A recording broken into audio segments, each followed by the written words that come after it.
COVID-19 has hit few sectors harder than air travel, wiping out tens of thousands of jobs and uncountable billions in revenue.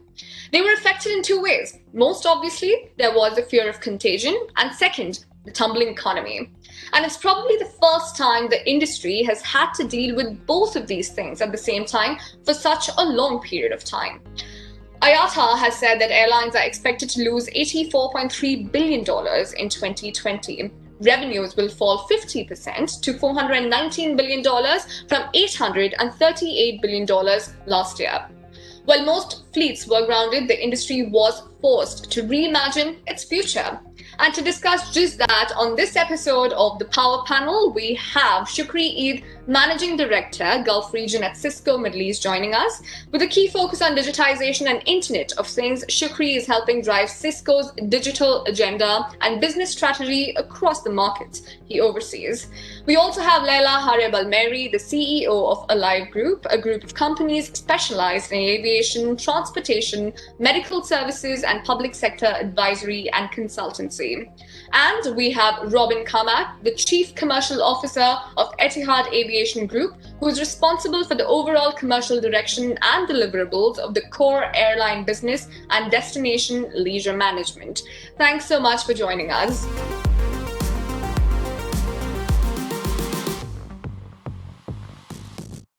As of today, Q4 2020, where are we at in terms of the overview or the state of the aviation industry? I think the impact on COVID didn't leave any industry or vertical to be immune from its effect, especially over that long period of time that we probably initially didn't anticipate.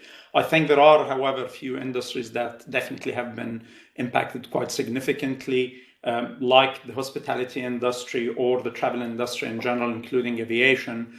And that, I think, has to do also with the physical nature of that industry. It's about the movement, the physical movement of people and goods, and therefore there has been a lot of restrictions. Some of them are because of health concerns, others due to the response from government in terms of measures and regulations and laws and so on. So definitely, as you mentioned, IATA did say that there has been a massive decline year on year between 2019 and 2020. Some people put that decline in comparison almost at 55%, the way it has hit the aviation industry, especially the airlines. Others would also estimate that we are not going to go back to the 2018, 2019 sort of levels until 2024. That is yet to be seen. But definitely you can see some signals of some airports and some players in the aviation industry, some airlines that are actually bouncing back. The problem is that comeback is going to also be influenced by a host of other situations that industry didn't have to face before, including the overheads that the whole dealing with COVID that is going to bring, whether from being compliant with the regulations or being involved even in quarantine, post even the travel experience, all the paperwork or the checks that are required before people actually board flights, or the way they are going to manage their facilities, or the advancements or the innovation that is required now in the disinfection of the assets of the airplanes in particular and airport facilities, advanced filtration system, and all that is definitely going to put added complexity and overhead on the industry and its players as they come back. Robin, let me come to you. We've been seeing a lot of updates from Abu Dhabi. We've seen updates from Etihad. I think some of the things you've mentioned is, there's going to be PCR tests and that's going to be included in the ticket costs. Can you tell us about what's happening in terms of travel to and from Abu Dhabi at this point? Has it resumed? Obviously, we're not going to say business as usual, but is it where you had thought we would be, say, about 3 months back? Well, first of all, thank you for having me on this panel. Just to answer your question, the answer to that one is no. Frankly speaking, this has been ongoing far longer than what we originally thought. We thought, and when I say we, I mean the whole financial and aviation business globally.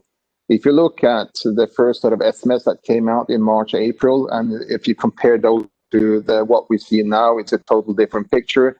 We know more about the pandemic now. We know more about the recovery phase. We know more about what we need to do from an infrastructural and from both from a national and international perspective. When it comes to Abu Dhabi and Etihad, if I may answer that one first, within the airline industry, safety and well-being of our guests is of paramount importance, and so go for employees. And that lies in the nature of running an airline. Now, on top of that comes COVID. Then, of course, we need to put in a number of remedies in place for that one. And what have we in Etihad been doing? We have sort of implemented what we call an Etihad Wellness Ambassador in order to ensure people what is happening on the different touch points on ground in the airline.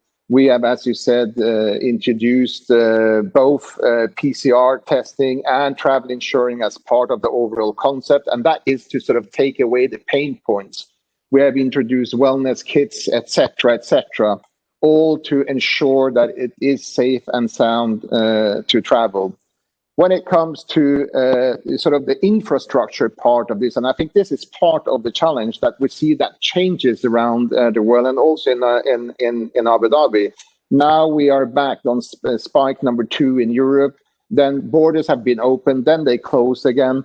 And this, of course, is needed to be done in order to control the pandemic as such. But from a sort of a travel confidence point of view, people get unsecured and they don't know what to relate to. So Leila, coming to you, what aspect of the aviation industry do you see would recover first and fastest? The aspects, actually, aviation is a whole system. So when you are talking about recovery, the whole system is going either to recover slow, recover fast, but it's going to be parallel. Although we are differentiating between the passengers and the cargo, because, the effects of the COVID was totally different on passengers rather than cargo. You could see the growth in cargo. If you want to lease a cargo plane, you cannot find any cargo plane these days because of everybody sitting homes and they are ordering in Amazon. So Amazon profits are going up, all the e-commerce is going up, all the e-cargo is going up. And this is something that I think was helping the airlines, which has cargo operations, to survive during this pandemic. So which aspects is actually the passengers is going to maybe be a bit delayed of recovery. The effect of COVID or the pandemic on the aviation, it was not only in money, as Robin said, it's confidence. So there's a lot of, as you said, 84 billion in losses around the world. Here in the Gulf, we have, or in the UAE only, we have lost 1.7 billion in aviation, although the government was supporting aviation, and even Europe and every country was supporting financially the airlines and the aviation industry. So the support was there, but the confidence is going to be very hard to recover and it is not the airlines or the aviation industry fault, or it is not their mistake, and they don't have a very big role in recovering the confidence. The confidence of the passengers were from the different regulations, the global community and the governments and people who are setting the regulations from medical point of view, what kind of testing, what kind of, what's the period of quarantine, what kind of systems, what allocators, forms, etc.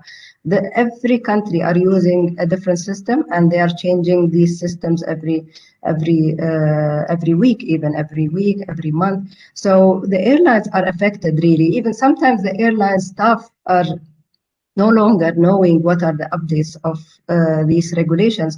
And this is the effect on the traveling experience. Passengers, it's not the trust in Emirates or Etihad or Air Arabia or Flydubai, it's the confidence in the traveling experience itself, where the airlines do not have a lot of role. They can do anything to secure that confidence. They are putting every investment there. They are putting a lot of efforts to regain that confidence. But the confidence comes from the transparency of the experience, knowing what to do, knowing what to expect in the airport, knowing what to expect in the other country. And this is really not very clear right now. And this is actually what we are lacking right now. We are lacking a global system and global dialogue. Every country are taking their own measures. We don't have standardized measures on globally. Great. So I think we'll get to the business model of each of these divisions that we've spoken about in just a bit. But before that, Robin, I would love for you to comment on some of the points that Leila had made. First, in terms of the unified regulations and if governments are working together. The second also about PCR tests, which is very interesting. I think this was considered as the norm, where everybody was sort of relying on PCR tests. Was this ever brought up with Etihad as well, in terms of other measures of testing being more efficient? I absolutely agree with Lana when it comes to that. What we need is a common infrastructure. In a way, the aviation industry has been through crisis previously. That is sort of unfortunate, but the fortunate part of that is it's used to handle the crisis. We have been through 9/11, we have been through Lockerbie, etc., etc. You name them. There is a number of crises that the industry have been sort of used to sort of rectify. And the one thing that always has been a success factor is actually when you put in global common infrastructure rules and regulations. Previously we had cockpit door open. That one is closed now. It's not that many years ago that we can go, to an airport and don't do the thorough security check that we now do. Now people are used to it, but because it is a common rule globally. And another issue is that why do we think, for example, that domestic traffic has rebounds quicker than international traffic? Because it has, that's a fact. Well, I think the only reason for that is that, the consumer confidence is higher domestically. And the reason for that, again, is because they know the rules and they know the regulations, they know the infrastructure, they know what is awaiting them. And that's a bit at the problem, as we have discussed here. So I'm completely on the same turf as Lailand is. We need to have one common aligned regulation. Then we have to have respect that, this is extremely complicated. Health and safety of a nation's inhabitants and the customers of an airline comes always first. And then it is, of course, cross-border decisions. The more people who have something to say, the more complicated it becomes. And that's why I think this will take some time. And one example is actually what we see in the EU. We are trying to sort of gather the agreement of 27 countries in order to have one common entry policy within the EU. Now it's each country decides, the restrictions, pending how they foresee the COVID situation in their country. As long as we get one rule and regulation within in Europe, you will see traffic goes up there also. And that has to do with consumer confidence. It has to do that a number of the pain points and the ease of travel comes back again, because that's what the public are looking for. Then it comes to the issue around the PCR test. And I think there is a lot of different views on this one. Our medical team in Etihad are working very closely with a number of governmental entities and medical facilities, of course, and we have our own also within the Etihad Aviation Group. It's been a very good and tight relationship throughout the pandemic period. What we fell down on was that we wanted, there is, and the percentage of which was mentioned, the accuracy that varies. But we fell down on that. We wanted to introduce the PCR test as a prerequisite, before you fly. So we have that whenever you fly with the you have taken your PCR test. We know that you are negative while you are starting the flight. I know, and we all know that you cannot be 100%. But the way that we do this, we want to ensure as much as we can within the technology we today have before a vaccine is out there to reduce the risk and mitigate the risk as much as we can. And I think that is actually understood by the general public, and that's why we have introduced this as part of the Etihad wellness product. together with insurance, together with a wellness kit, together with wellness ambassadors. So we help people. Do you see this as a saving grace for the industry? And do you also anticipate things to change once the vaccine is finally out? Now, we have to understand from a medical point of view that this virus has changed so many times. So there are 8 mutation versions of from this virus. So the vaccine, it will not long term, it is not the savior. The savior is really looking at the biosecurity aspects of any transportation, aviation, marine or land. We need to look at biosecurity. We have been talking about biosecurity for a long time. The whole world was talking about what if this virus starts to be airborne? What if that virus starts to be airborne? So getting the vaccine of this particular virus, yes, it will save us from this pandemic, maybe, because it is changing every day. There is a different mutation from the virus. So we need to look at it more, longer term, more holistically. Why we don't have a biosecurity system starting from today, and to enable aviation just to detect any kind of viruses or any kind of mutation versions of any viruses. So what we really need to do, yes, a vaccine is good, but we need to put in place a biosecurity system. We cannot rely on PCRs. We cannot rely on what we are doing now. What we are doing now is like firefighting. Every measure taken in this pandemic is firefighting. We didn't plan anything of this. We didn't have any measures planned or procedures in place or systems in place or anything. So we didn't have anything. What we need to do now is we need to learn a lesson, and we need to start from today to build a biosecurity system. We're thinking of it now that, probably air cargo is a saving grace, or maybe not, up to, it depends on what Etihad thinks. So love your comment on that. What you have to remember when it comes to cargo, it's actually that you have from an airline's point of view, it's actually 3 means that you're pushing cargo around the globe. And one is the freighters, that usually people think about this one, but actually the largest part of cargo is actually moved through what we call the belly, which is actually part of the passenger flights around the world. That is the biggest chunk of volumes going around. And of course, when you think that, by end of March and beginning of April, a lot of fleets were grounded globally, a whole part of the supply part of the cargo business went out of the market, and you were left with freighters, okay?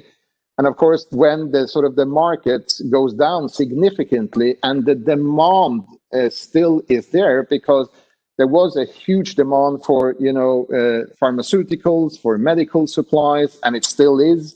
And of course, the meat, fish, and the vegetables and fruits, etc., that was the same all the time.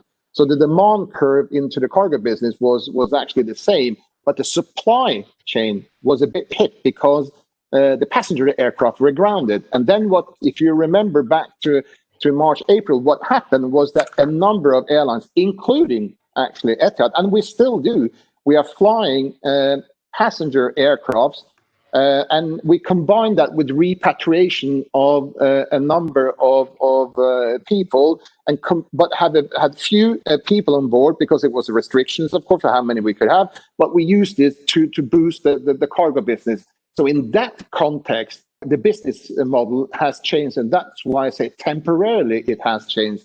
But if you ask me, do I think, and I'll ask the question now and I can give you the answer, do I think that the cargo business will come back to previous days where there'll be a bit more normality when it comes to the supply and when it comes to the yield development? Yes, it will. But I mean, we are talking a few years down the road. So where he was talking about the whole new normal being sort of fragile and it might go back to what it was, maybe not now, but eventually in the future.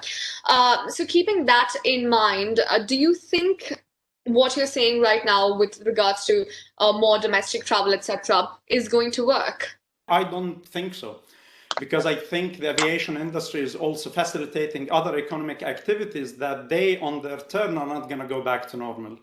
Retail is not going to go back to normal. Trade and logistics is not going to go back to normal. Hospitality and tourism is not going to go back to the same normal. And I think if we start talking about the aviation industry being an industry in the middle that facilitates hospitality, that is facilitating tourism, facilitating logistics, facilitating trade, and impacted by retail and others, I think the industry will need to prepare itself for not only the new normal of its own industry, but the new normal of the other industries that it is supporting. And I'm telling you, we see indications that many of those industries are actually being disrupted today. And therefore, I do agree as well with yes, we definitely need to use technology of how are we going to create value in that new world. I think whether it's the aviation industry or any other industry, because my answer to those industries are actually the same.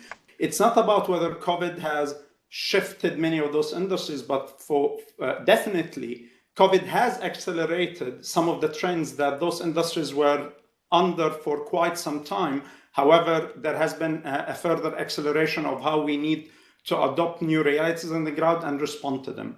Which brings me, and that I can't talk about those, so what those, the highlights of those new models, but I want to also comment on the other point about biosecurity, that I agree, it's not only about this vaccination, it's not about only this virus, but it's not only about biological hazard.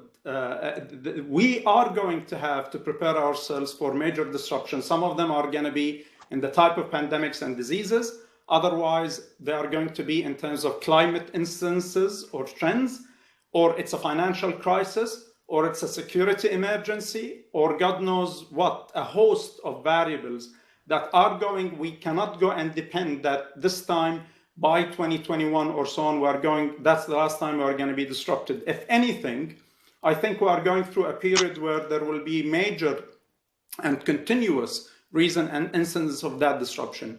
Therefore, the solution becomes into, other than definitely the regulation and the communication, which I think is a must. You could see that, yeah, there probably, when it comes to climate change, we have very advanced sort of early monitoring system that is very connected. We have something similar in the financial industry, probably not as much in the health or probably in the aviation, to the point that the experts on this call were highlighting. But I think the point I'm trying to make, we need to start using technology the way Robin has mentioned, in creating an integrated platform that gives us a host of capabilities to allow us to deal with some of those disruptions without even knowing them pre-text, knowing what those disruptions are. How do we create operational flexibility and maneuvering space in being able to redeploy our assets, our resources, our talent, our information, come up with actionable insights that gives us a little bit of more maneuvering next time, so we are more successful. At the moment, we need to agree that the industry didn't succeed in hindsight of dodging that. We shut down airports. That's an important aspect for us to remember. We had to shut down airports. And the question, the test for us, how are we going to deploy better solutions in the future that allow us to go and manage those hazards, manage crowd into another critical situation without having to go and shut down global aviation? I think that's what we need to fall back to. That should be a measure of success. And how are we going to do that? I can share a few examples. In an airport environment, we start talking about, okay, how are we going to create seamless experiences that doesn't require that physical interaction, or still create a favorable experience while there is a barrier between our staff, our assets, and the people, whether it's actually in a duty-free or in a check-in counter. How can I promote more of those self-service sort of mechanisms? How can I start the journey while someone is at home rather than actually while at the airport? How do I guide them through their airport experience? How do I deploy technology in general to promote my capabilities when it comes to safety, when it comes to security, when it comes to a very large or host-wide spectrum of preferences when it comes to the traveler experience. How can I manage crowds? How do I manage my facilities in a more energy efficient way so it gives me an efficiency sort of competitive advantage? And in airplanes, you can think about the same. How am I going to use mobile devices instead of touching the remote control on the flight? How am I going to start ordering things? How am I going to interact with reading material without going and relying on printed material, which actually adds a lot of other complexity? In general, how am I going to start remodulating my assets? Because I don't think that the answer is going to be an overhaul of our airports and our airlines and airplanes. That's just not feasible and extremely expensive. To Robin's point, and I think to Leila as well, she was sharing some examples, we can come with some solutions that is going to give us that, as I said, maneuvering space, operational flexibility, and the ability to cater for a wide range of personal line preferences among our travelers. And I think on top of that, instead of going for point-by-point solution that are completely disparate or isolated, this is where the value of that investment becomes much higher if we start thinking of an integrated platform that allows me to transfer data and insight from one solution, from one point of interaction and experience to the other, so I can actually take the traveler on a different journey. One of the challenges that technology in the aviation industry is facing at the moment is that even if the main parts of the journey is still the same, and I think we can imagine how it's going to be different, we are taking a lot of those physical interaction or the physical touch points and introducing digital touch points.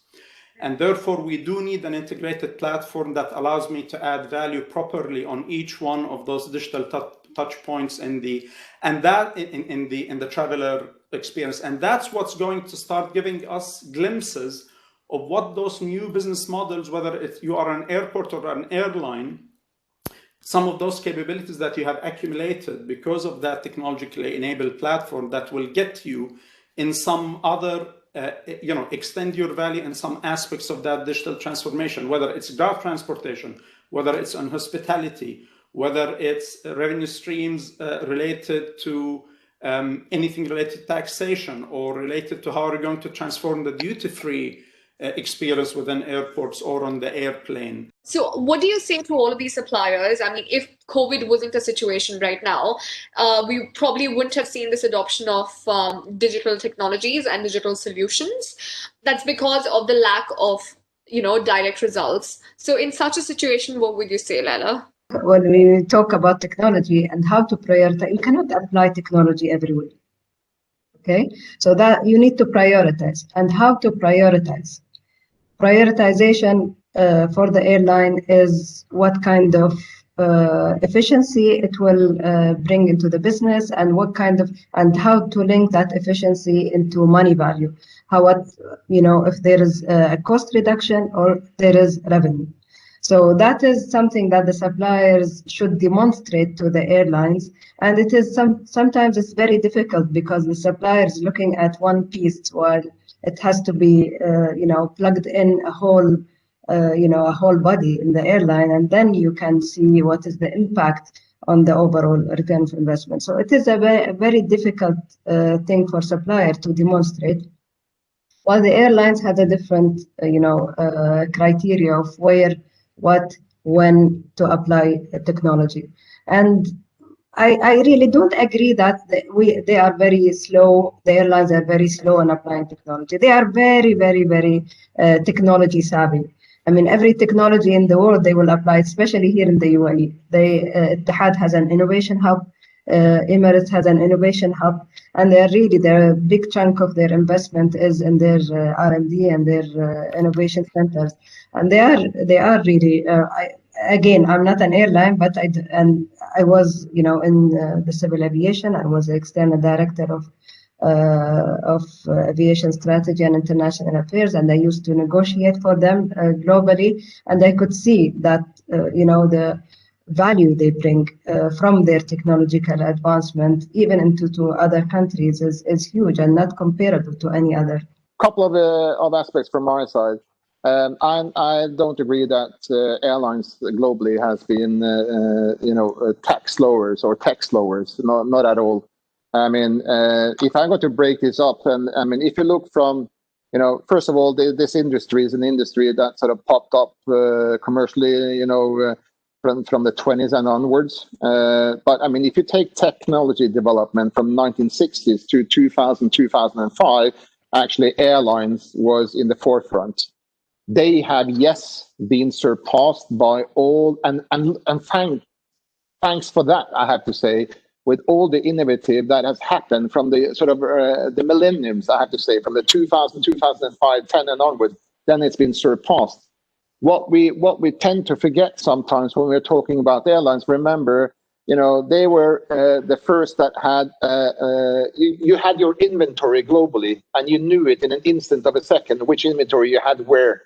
Namely, another company, another industry that was so quickly out with that feature, which is a huge tech feature, because inventory controls, of course, your cost base and your potential revenue down the road. And then we're back to the ROI.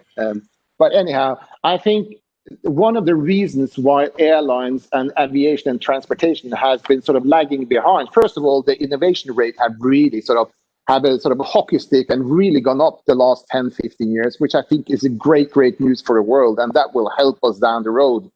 New inventions, new idea, creativeness, and you have a capital market that actually puts money behind these ideas, which have far more capital available than any airline group in the world. And that's where you see the result of the innovation process, because the innovation process have a tendency to follow the money and vice versa, I have to say. Then I just want to say something, because it was mentioned, the new normal. And in a way, I think there will be a new normal down the road. And a couple of things that I think will change aviation beyond that, and the pre-2019 will never come back. And that is, amongst other, what we're talking now, the technology part of business travel, okay? I mean, this conference is a proof of it. I'm sitting here, we have 4 participants, and there is a number of viewers that are sitting all over the world, but in a business context. Usually in the old days, we would have been in a fora, in some sort of a theater, having this on-stage discussion. Now we do it digitally. The same has been happening for the last 9 to 12 to 15 to 24 months and beyond that when it comes to digital meetings. But what COVID and the grounding of airlines around the world have made it necessary is for a new generation to really learn the technology and utilize it, not just for leisure, but also in the business context. And the effect of that, I think, is very, very good because it becomes more efficient. Yes, will it hurt the airlines? Yes, it will. Has it done so? Yes, it has, because I think there's a structural change in business travel. However, I think that gap will be closed by other customer segments, because through history, people want interaction. People, took the boat from Europe to US in the 20s and 30s. Now they fly. It's the same need, experience. I want to experience something. I want to meet friends. I want to meet family and those sort of things. What is it in 20, 30, 40, 50 years' time?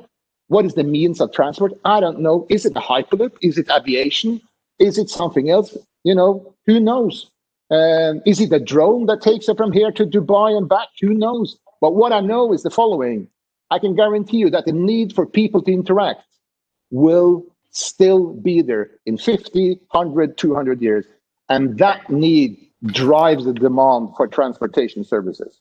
I think we need to, in an industry or an environment that is highly industrial, such as in the aviation, we just need to separate what type of technology are we talking about. So there is something we call operations technology, which is in highly industrial industries, whether it's actually manufacturing or it's utilities and power, oil and gas, or it's in aviation.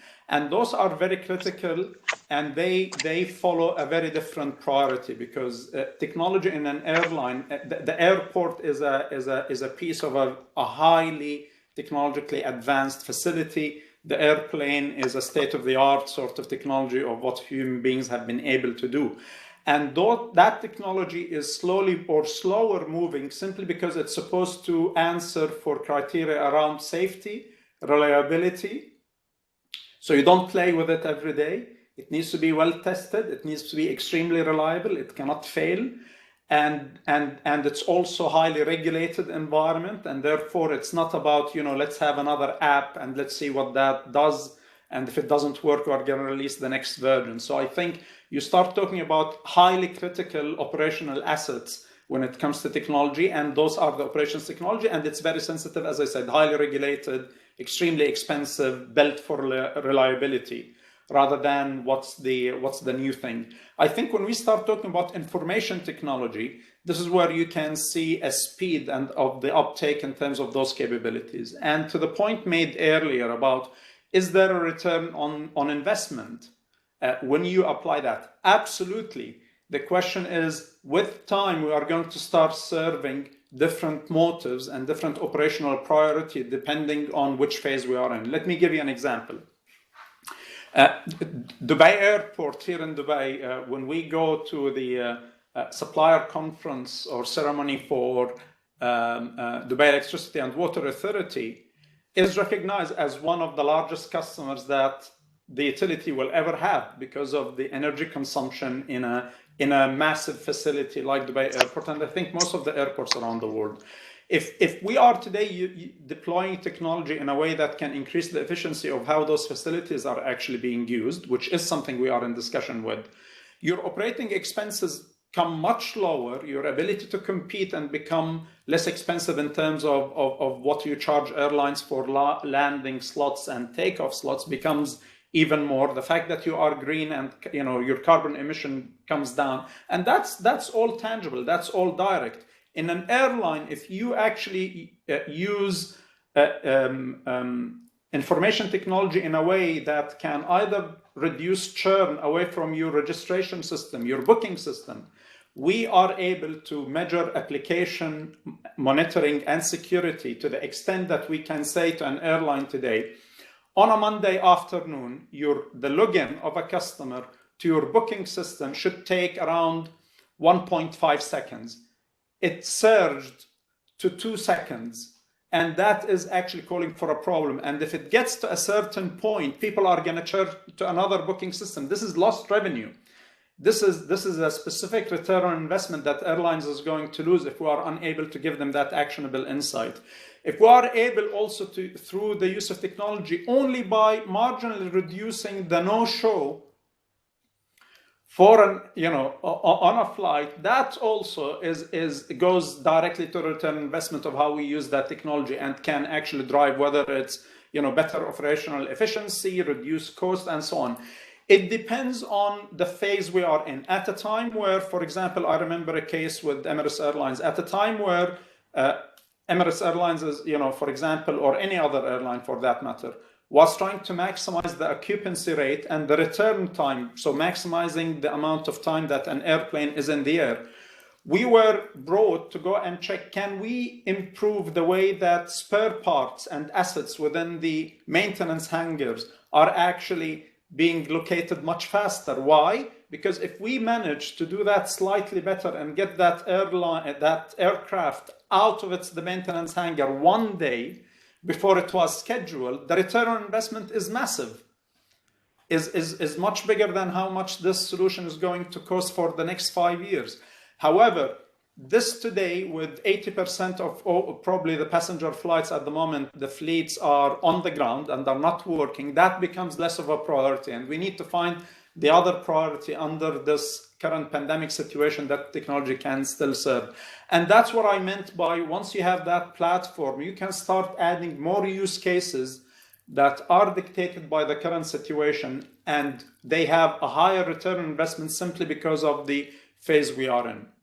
This is like a wake-up call for not only aviation, for so many businesses, so many fields, that they have to wake up and they have to, understand that there are so many uncertainties in the world, and they have to be equipped from a business model point of view or anything else, that they have to be flexible enough to to be navigating through uncertainties. You mentioned before that there are a lot of challenges before the COVID-19. And I just want to say something that in 2017, IATA has launched or has, published a report about the challenges of aviation industry, and the uh, the infectious disease and pandemics. It was on the 11th priority of those uncertainties. Now it is number one. So, what kind of priorities, what kind of challenges after the COVID that we need to prioritize? We need to look at it, and we need to have measures for it. Before the COVID, it was a lot of fair competition issues between our carriers and other countries. It was also about the market access for UAE airlines. They were struggling to get market access lately because of how big they are, of how intimidating they are to other airlines and other countries. Environment as well. It was a challenge for the aviation industry. Are these challenges going to be with the same priority after the COVID? This is something that also the whole aviation industry has to look at, and relook at the challenges, and take proper measures and prioritize them and take proper measures for. I don't think the fair competition, though, will be on the top priority, because now there are a lot of subsidies to the airlines because of this pandemic.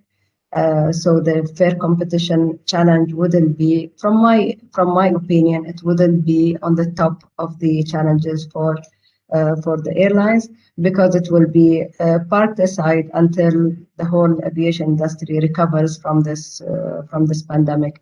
So we really need to look at how to change our business models, but the government as well needs to look at the aviation and the industry and prioritize their kind of support. Great. Thanks, Leila. But I think I know I said this was the last question, but again, one of the points you mentioned was about the pre-pandemic challenges that the airlines were facing. And again, very important to bring that up again, Robin. I think you would be the best person to just speak about it. So in terms of a structural point of view, what would you say needs to change for investors like you, for the bigger airlines like you, and of course, for the industry in itself? I think you'll see a new era, in the sense that what we have seen lately, you see governments have invested heavily into US carriers, billions of dollars now. You see into KLM Air France, 8 billion euros. You see Lufthansa, 9.4 billion euros, where the government has come in. And I think that is probably main of the changes, that they understand through this crisis that airlines contribute significantly on the infrastructure part of this. And we may see, depending on how quick the market comes back, that you will see maybe some mergers and structural changes down the road in US and European airline industry, because at the end of the day, airlines need to earn money, and it's very, very tough this way, and it will be a bumpy ride. So structural changes will come. Thank you so much for joining us here on this session, and thank you for those valuable insights. It's been very, very informative and educative. Thank you very much. Thank you. Nice Have a nice day, Robin and Leila. Thank you, everyone. Same. All the best. Thanks so much to all of you for joining us, and a special thanks to Cisco for being the bridge and making this panel possible today. We will see you very soon on another panel. Until then, keep watching AVTV. Don't forget to hit that subscribe button, and of course, like, follow, and comment on this video.